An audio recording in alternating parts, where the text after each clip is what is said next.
So you walk away. I walked away. Did you ever? What did you do? Steve Perry, the iconic voice behind many of Journey's greatest hits, finally opened up about his departure from the band. At the time, Perry was at the height of his career with Journey, delivering legendary performances and hit albums. Perry's exit from Journey in the late 90s left fans shocked and curious. After years of speculation, Perry has finally revealed what led to his decision to leave. Behind the scenes, he was struggling with the pressures of fame and its toll on his well-being. The constant touring, lengthy recording sessions, and demands of maintaining a top-tier rock band began to wear him down.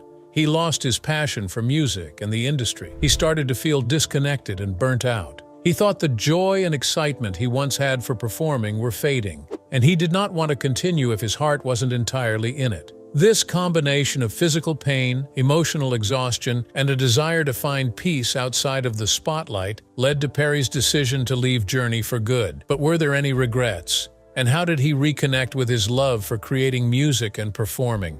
Let's delve into the untold story of Steve Perry. Early life. Stephen Ray Perry, known professionally as Steve Perry, was born on January 22, 1949, in Hanford, California. His birth occurred in a region with a strong agricultural background, later contrasting sharply with his music career. Perry's heritage is deeply rooted in Portuguese culture. His parents were from the Azores, a group of islands in Portugal. This Portuguese influence was a significant aspect of his upbringing, contributing to his unique background and later personal identity. Perry's family life was integral to his early development. His father, Raymond Perry, originally Raymond Pereira, was a vocalist and a co-owner of KNGS, a local radio station. This environment exposed Perry to music from a young age. The presence of music in his household was more than just background noise. It was a core component of his life. Though local, his father's involvement in the music industry provided Perry with an early and intimate understanding of the music business. When Perry was 8 years old, his parents' relationship ended. This separation marked a significant shift in his life. Following the divorce, Perry and his mother relocated to his grandparents' dairy farm. This move was more than just a change of address. It represented a transition to a more rural and less glamorous lifestyle compared to the early influences of his father's radio station. Living on the dairy farm with his grandparents, Perry's life was markedly different from his earlier years. The farm was located in a rural area, starkly contrasting the urban environment he had previously known. Although challenging, this period of his life was crucial in shaping his character and work ethic. The hard work and simplicity of farm life instilled in Perry a sense of perseverance and determination, later contributing to his success in the music industry. On Steve Perry's 12th birthday, a significant moment occurred that would have a lasting impact on his life and career. His mother, Mary Quaresma, gifted him a gold eighth-note pendant. This pendant, more than just a piece of jewelry, became a symbol of inspiration and good fortune for Perry. He wore it frequently, attributing a sense of luck and connection to his musical dreams. The gift from his mother was more than a mere token of affection. It was a profound gesture that resonated with Perry's passion for music. The eighth-note pendant became a personal talisman, reflecting Perry's deepening commitment to his musical aspirations. This small symbolic piece of jewelry was worn throughout his career, representing his roots and ongoing connection to the music that inspired him. At the same age, 12 years old, Perry experienced a pivotal moment in his musical journey. While riding in his mother's car, he heard Sam Cooke's classic song Cupid playing on the radio. The impact of this song was immediate and profound. Cooke's soulful voice and the emotive quality of Cupid struck a chord with Perry, igniting a passionate desire to pursue a career as a singer. The experience of hearing this song was a catalyst for Perry, cementing his decision to follow a path in music. Music career. In his early 20s, Steve Perry moved boldly toward his musical ambitions by relocating to Sacramento, California. This move was driven by his desire to form a band and carve out a place for himself in the competitive music industry. In Sacramento, Perry founded a band initially named ICE. This early musical venture included Scott Matthews, a 16-year-old prodigy who would later become a well-regarded music producer. Matthews played a crucial role in ICE, contributing as a co-writer, drummer, guitarist, and vocalist. ICE's formation marked an essential chapter in Perry's early career. The band set up shop at the Record Plant Studios in Los Angeles in 1972. This renowned studio was a hub of creative activity during that era. Stevie Wonder was recording his iconic album Talking Book at the studio during the night shifts. The juxtaposition of Perry and Matthews working daily while Wonder recorded by night highlights the vibrant and competitive nature of the music scene at that time. Despite the promising start, ICE faced significant challenges. While made in a prestigious studio, the band's recordings remained largely unheard. One key factor was the lack of management and proper promotion, severely hindering their ability to reach a broader audience. Additionally, Scott Matthews was still in high school, which presented logistical challenges and limited the band's ability to commit to their music career fully. Eventually, these factors led to the disbandment of ICE, and Perry returned to Sacramento disheartened but undeterred. In 1975, Perry moved to Thousand Oaks, California, where he aimed to further his musical career. In Thousand Oaks, he formed a progressive rock band called Pieces. The lineup included Tim Bogert, a respected bassist known for his work with Jeff Beck, Denver Cross, and Eddie Taduri. Pieces represented a shift in Perry's musical direction, focusing on progressive rock, gaining popularity then. However, like ICE, Pieces struggled to find success. Despite their efforts, the band was unable to secure a record deal. This lack of a recording contract was a significant blow, as it meant the band could not gain the exposure and resources necessary to thrive. Pieces disbanded after a year and a half of trying to break into the industry, marking another setback in Perry's early career. During this period, Perry also shot at joining another established band. He auditioned to replace Rod Evans in Captain Beyond, a group known for its unique rock and progressive music blend. Unfortunately, Perry did not secure the position, and this opportunity also slipped away. After his time in Sacramento and Thousand Oaks, Steve Perry found himself in Banta, California, a small community outside of Tracy, where he joined the band Alien Project in his mid-20s. Alien Project represented another opportunity for Perry to pursue his musical ambitions, but it was not challenging. The band, which Perry fronted, faced significant obstacles, including the tragic loss of their bassist, Richard Michaels, who was killed in an automobile accident. This devastating event deeply affected Perry and led him to question his future in music. The emotional impact of Michaels' death was profound, causing Perry to reconsider his career path and nearly give up on his dreams of becoming a professional musician. In the wake of this tragedy, Perry returned to Lemoore, California, and contemplated leaving the music industry altogether. It was a period of intense personal struggle and doubt. However, his mother was pivotal in encouraging him to pursue his passion. Her support proved crucial at this crossroads in Perry's life. Meanwhile, Walter Herbie Herbert, the San Francisco-based band Journey manager, had been searching for a new lead singer. Herbert, who had initially organized and managed Journey, had received a song demo from Alien Project titled "If You Need Me, Call Me." The demo was produced by Scott Matthews, who was familiar with Perry's work. Matthews recommended Perry as a potential replacement for Journey's then-current frontman, Robert Fleischman. Fleischman had been with Journey but had not fully aligned with the band's evolving musical direction. He had also not signed with Herbert's management company, opting instead to remain with his previous manager. This misalignment and the lack of a formal management agreement created an opening for a new lead singer. Herbert, recognizing Perry's potential, decided to pursue him as a candidate for the role. Perry was contacted by Herbert, and despite his reservations about continuing his musical career, he responded to the call. To avoid alarming Fleischman and to maintain discretion, Perry was introduced to the band under the guise of being a roadie's Portuguese cousin. This tactic allowed Perry to integrate into the band's environment without drawing attention or creating tension. During a sound check in Long Beach, Perry was given the opportunity to perform with Journey. This impromptu performance was a turning point. Perry's talent and compatibility with the band's style became evident during this session.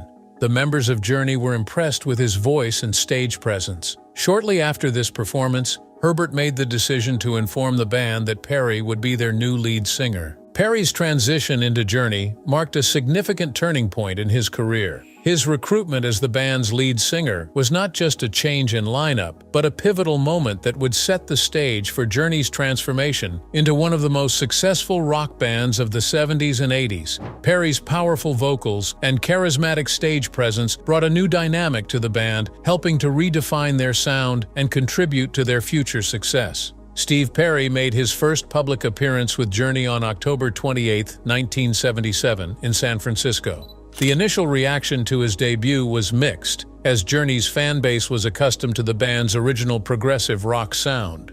Perry's voice, though powerful and distinctive, marked a significant shift in the band's musical direction towards a more radio-friendly melodic rock style. However, despite the initial skepticism, Perry's talent and charisma quickly began to win over new fans. Perry's first album with Journey, Infinity, 1978, was a pivotal release for the band. It featured the hit song Lights, which Perry co-wrote. The song became one of Journey's signature tracks and remains one of their most beloved songs. Lights was inspired by Perry's feelings for San Francisco, a city he fell in love with after joining Journey. The success of Infinity marked a turning point for the band, helping them to secure substantial radio airplay and media attention. The album's success was a clear signal that Journey's transformation under Perry's leadership was paying off. Following Infinity, Journey released a string of successful albums with Perry as their frontman. Their next album, Evolution, 1979, continued to build on the band's newfound success. The album produced the hit single Lovin' Touchin' Squeezin', which became Journey's first top 20 hit on the Billboard Hot 100. Perry's soulful vocals and the band's more refined, commercially appealing sound propelled them further into mainstream success. In 1980, Journey released two albums, Departure and Dream After Dream. Departure featured hits like Any Way You Want It, which became another signature song for the band and a staple of their live performances. Dream After Dream was a unique project, serving as the soundtrack for a Japanese film of the same name. While it was a departure from their usual style, the album demonstrated the band's versatility and Perry's ability to adapt his voice to different musical contexts. That same year, Journey released Captured, a live album that showcased the energy and dynamism of their performances. The album was a commercial success, further cementing Perry's role as the band's defining voice. In 1981, Journey reached the pinnacle of their success with the release of Escape. The album was a massive commercial hit, reaching number 1 on the Billboard 200 and eventually selling over 9 million copies in the US alone. Escape featured some of Journey's most iconic songs, including Don't Stop Believin', which became a cultural anthem, and Open Arms, a power ballad that reached number 2 on the Billboard Hot 100 and became the band's highest charting single. Perry's emotive vocal performance on Open Arms played a key role in the song's success, making it one of the definitive ballads of the 80s. Journey followed up Escape with Frontiers, 1983, another commercially successful album that included hits like Separate Ways, Worlds Apart, and Faithfully. Both songs became staples of rock radio and further solidified Perry's status as one of the era's premier vocalists. In 1984, after establishing himself as one of rock's most iconic voices with Journey, Steve Perry decided to branch out and pursue a solo career. Solo career.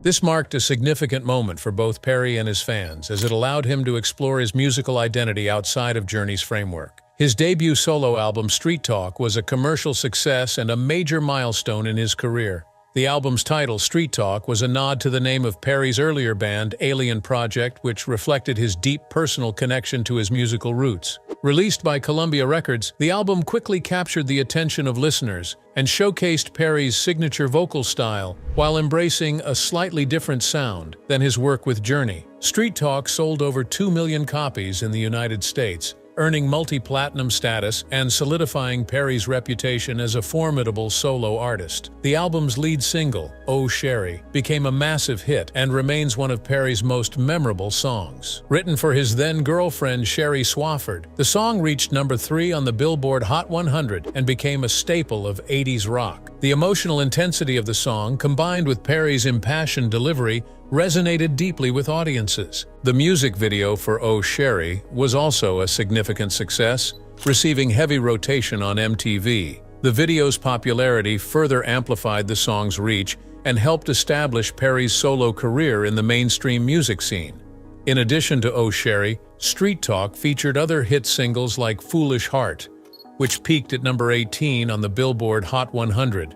Foolish Heart showcased Perry's ability to convey vulnerability and emotion, solidifying his reputation as a versatile vocalist. The album also included the singles She's Mine and Strung Out, both of which demonstrated Perry's ability to balance rock sensibilities with pop appeal. Street Talk brought together a talented group of musicians who contributed to the album's polished and dynamic sound. Former Alien Project drummer Craig Krampf played on several tracks, reconnecting Perry with his past. Guitarist Michael Landau and bassist Randy Jackson, who would later become known as a judge on American Idol, also played key roles in shaping the album's sound. Their contributions, along with Perry's distinctive voice and songwriting, made Street Talk a standout record in the mid-'80s. During this period, Perry's musical journey extended beyond his solo work. In 1985, he joined an ensemble of music legends as one of 21 vocalists on the USA for Africa all-star charity single We Are the World. The song, written by Michael Jackson and Lionel Richie, was a global sensation and raised significant funds for famine relief in Africa. Perry's participation in the project highlighted his stature within the music industry and his commitment to charitable causes. For the We Are the World album, Perry also recorded a solo track titled If Only for the Moment Girl. This song was later included as a bonus track on the reissue of Street Talk. In 1987, Perry explored a new musical collaboration by working with the Irish folk rock group Clannad on their album Sirius. The partnership was unexpected, but demonstrated Perry's versatility and willingness to experiment with different musical styles. Clannad, known for their ethereal sound that blends traditional Irish music with rock, offered Perry a unique creative challenge. His work with Clannad allowed him to explore a more atmospheric and textured sound, showcasing his adaptability as an artist. As Steve Perry was reuniting with Journey in the mid-'80s, he faced a deeply challenging and personal struggle. While working on the band's album Raised on Radio, Perry's mother, Mary Quaresma, fell seriously ill. Perry, who was particularly close to his mother, found himself torn between his responsibilities as the producer and lead vocalist of Journey and his need to be by her side during her final days. The emotional burden of managing both his professional commitments and the demands of his personal life took a significant toll on him and the band. Perry was not only singing but also producing Raised on Radio, marking his first time taking on the role of producer for a Journey album. The production process was difficult and drawn out due to his frequent trips back to the San Joaquin Valley to care for and spend time with his mother. These constant interruptions made the recording process erratic and frustrating for the rest of the band. Perry's absence created tension within Journey, as it meant intermittent sessions, inconsistent progress, and an overall lack of cohesion. The personal grief Perry experienced as his mother's condition deteriorated was profound. When she passed away during the production of Raised on Radio, the loss devastated him. Her death left a lasting impact both on Perry's emotional well-being and on the album itself. The strained circumstances of the recording process contributed to the album's uniquely different sound. While Raised on Radio did feature some of Journey's classic rock elements, it leaned more heavily into pop rock and adult contemporary, reflecting a shift from the band's earlier albums. Despite these challenges, Raised on Radio produced several successful singles, including Girl Can't Help It, Be Good to Yourself, and I'll Be All Right Without You, all of which charted well. The album achieved commercial success, going platinum, but the strain of its creation was evident. Perry's heart was not fully in the project due to his personal grief, and the band dynamic had become increasingly fractured. This period marked a turning point in Perry's relationship with Journey. The emotional toll of his mother's illness and the resulting tensions within the band led to Perry's decision to take a hiatus from Journey shortly after the Raised on Radio tour concluded in 1987. His departure was a blow to the band and its fans, but it was clear that Perry needed time to heal and reassess his priorities. This break from the spotlight allowed Perry to reflect on his career and life, ultimately leading to his decision to step away from the music industry entirely in the late 80s. However, his legacy as one of rock's most iconic voices remained intact, and his influence continued to be felt across the industry. Perry's journey, marked by both incredible highs and deep personal challenges, underscored his resilience and dedication to his craft, leaving an indelible mark on the world of music. In an interview with AXS-TV, Steve Perry reflected candidly on his decision to walk away from Journey in 1987, shedding light on the personal and professional reasons behind his departure. Steve Perry interview. Perry explained that the passion that once fueled his music career had gradually faded. He could no longer find the genuine drive and love for singing that had once defined him. This loss of passion, combined with the mounting pressures of fame and the demanding life of a rock star, led him to search for ways to cope. Perry admitted to turning to party behaviors, including substance use and drinking, in an attempt to escape the frustrations he was feeling. However, instead of reigniting his passion for music, these behaviors only deepened his sense of dissatisfaction and weariness. Perry's voice, which had been central to Journey's success, was also beginning to suffer, as were other aspects of his life. He could feel that continuing on his current path would lead him nowhere positive. Eventually, the realization hit him that he needed to step away, even though he had no clear plan for what would come next. All he knew was that he could no longer continue down the road he was on. During his time away from the music scene, Perry sought solace in rediscovering parts of his life he had lost touch with. He bought a Harley-Davidson motorcycle and began taking rides through California's Central Valley, particularly around his hometown of Hanford, which was just 18 miles away from where he had purchased the bike. These rides became a form of therapy for him, allowing him to reconnect with his past and rediscover simple joys that he had forgotten during the chaos of his music career. One of Perry's vivid memories was riding through alfalfa fields during the intense heat of the Central Valley's summers, where temperatures often soared above 110 degrees. The coolness that radiated from the fields as he passed through them brought back memories from his childhood. For Perry, these rides were more than just a way to clear his mind. They were a means of grounding himself and reconnecting with the simpler, more peaceful aspects of life that he had lost in the whirlwind of fame. Beyond reconnecting with the physical landscape of his past, Perry also spent time visiting the graves of his mother and other departed relatives, a practice that helped him process his grief and reflect on the course his life had taken. The loss of his mother had deeply affected him, and visiting these places became a way to confront the pain he had carried for years. During the years when Steve Perry had distanced himself from music, he experienced what he described as a form of PTSD associated with it. He felt an overwhelming discomfort that made it impossible for him to engage with music or even listen to it. For someone who had lived his entire life immersed in music, this was a jarring and unsettling experience. Perry admitted that he was afraid the passion for music would never return, so he chose to leave it alone entirely. He felt that he had already lived the ultimate dream of being a successful musician and didn't see any reason to revisit that part of his life. As a result, Perry turned his back on music, believing that chapter was fully closed. However, fate had other plans when he encountered Patty Jenkins, the acclaimed director behind the movie Monster. Jenkins reached out to Perry's attorney, seeking permission to use Journey's iconic song "Don't Stop Believin'" in her film. The process of approving the song led to a friendship between Perry and Jenkins. Over time, they grew close, and Jenkins later invited him to watch her work on a Lifetime special called 5, which was focused on cancer survivors. It was during the editing process of 5 that Perry noticed a woman on screen in a scene set on a hospital patio. Something about her struck him deeply. When he asked Jenkins who she was, he learned her name was Kelly Nash, a PhD psychologist who had survived cancer and was doing well at the time. Although it was out of character for him, Perry asked Jenkins if she had Kelly's email. Jenkins, knowing Perry's typically reserved nature, was surprised and asked why. Perry simply responded that there was something about Kelly that he couldn't ignore.